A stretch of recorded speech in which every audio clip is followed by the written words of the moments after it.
Hello students, we will continue where we left off last with the functions of the circulatory system.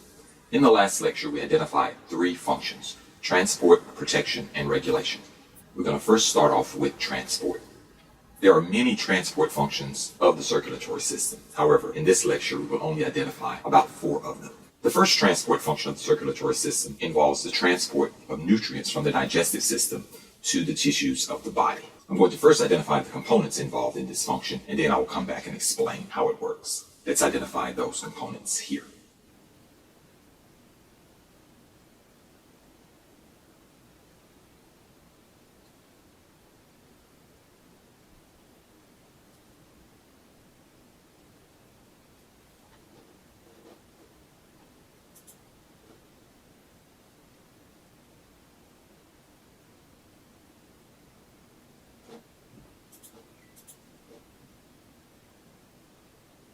Shown here are the components of our first transport mechanism. As I mentioned before, when we eat food, food goes into our digestive system. The digestive system extracts the nutrients. The nutrients are then placed into the blood, and the blood transports these nutrients to all the tissues throughout the body. Let's explain this using our diagram. So here we have a representation of our digestive system. Once the digestive system extracts the nutrients, those nutrients are placed into the bloodstream or into the blood. Once the nutrients are in the blood then transports these nutrients to the tissues of the body. Once the blood reaches these tissues, the nutrients are released into the tissue fluid.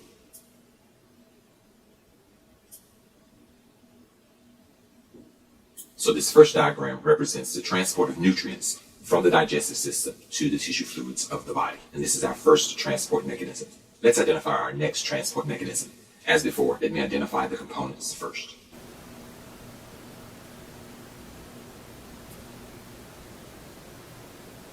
Before explaining our next transport function, I will need to explain something to you.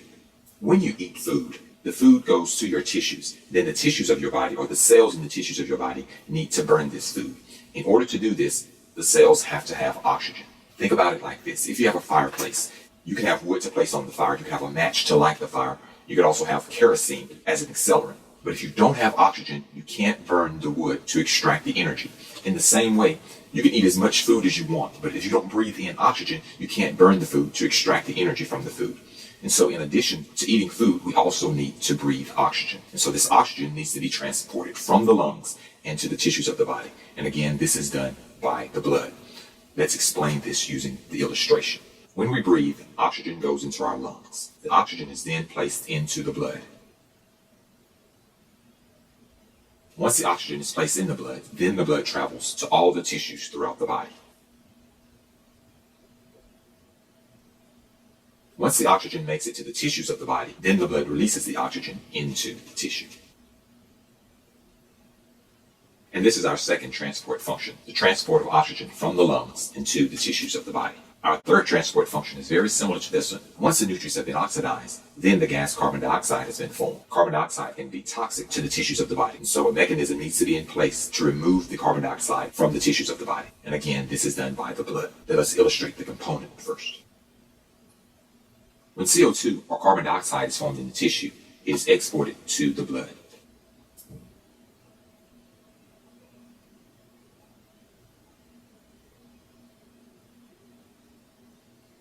Once the CO2 is placed in the blood, then it's transported to the lungs.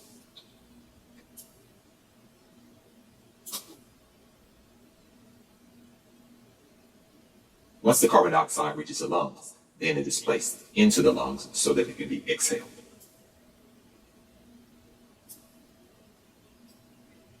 And this is the third transport function of the circulatory system, the transport of carbon dioxide from the body tissues to the lungs. Let's identify our fourth transport function of the circulatory system. Please keep in mind there are several transport functions of the circulatory system. However, in this lecture, we'll only identify 5 of them.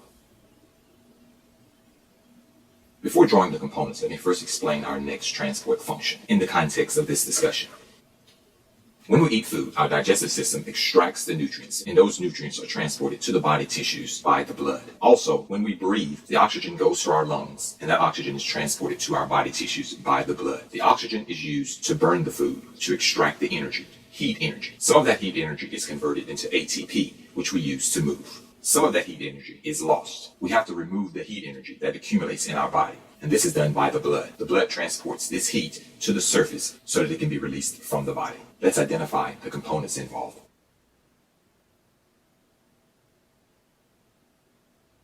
Shown here are the components of our next transport function. Let's explain what happens. When we eat food, the oxygen that we breathe burns the food to create heat energy. Some of that heat energy goes to make ATP. However, some of that heat energy remains heat. That heat accumulates in our body, and our body needs a way to remove that internal heat and transport it to the surface where it can be released. The blood is responsible for performing this function. The internal heat that's formed in our body is moved to the blood. The blood then travels to the surface, to the skin. The heat is then given to the skin and released from the body. And this is our fourth transport function, the transport of heat from the tissue fluid to the skin, and then it's released from the body. Let's identify our fifth and final transport function. Let's first explain our final transport mechanism. Shown here are the components of our last transport mechanism, or our last transport function. Let me first explain what happens. When we eat food, the nutrients from our digestive system are transported to the tissues of the body. When we breathe oxygen, the oxygen goes to the lungs and is transported from the lungs to the tissues of our body. The oxygen burns the food to create heat energy. This heat energy is converted to ATP so that we can use it. However, some of this heat energy remains heat energy and has to be transported to the skin to be released from the body. Once the nutrients have been oxidized, two products are formed. Carbon dioxide, which is transported from the tissue to the lungs so that it can be exhaled, and also metabolic waste. This metabolic waste must be transported to the kidneys so that it can be excreted through the urine. Let's explain this using our illustration. Shown here is the metabolic waste that's produced from catabolism of our nutrients. The metabolic waste is placed into the blood. The blood then travels to the kidneys. Once at the kidneys, the metabolic waste is placed into the kidneys. Once in the kidneys, the metabolic waste is released from the body through the urine. And this is our fifth and final transport mechanism. For the sake of thoroughness, let's label all of these transport mechanisms. Our first transport mechanism is the transport of nutrients from the digestive tract to the body tissues. Let's label that one here.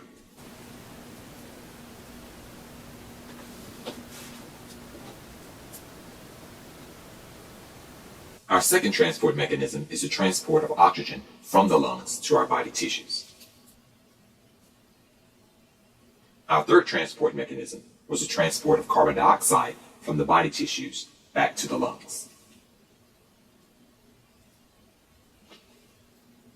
Our fourth transport function was a transport of internal heat from the inside of the body to the surface of the body in the skin for release. Our fifth and final transport function was the transport of metabolic waste from the body tissues to the kidneys for excretion through the urine. And this is our final transport function. And so these are the 5 transport functions of the circulatory system that we will identify in this course and in this lecture. There are 3 primary functions of the circulatory system: transport, protection, and regulation. In this lecture, we've covered transport.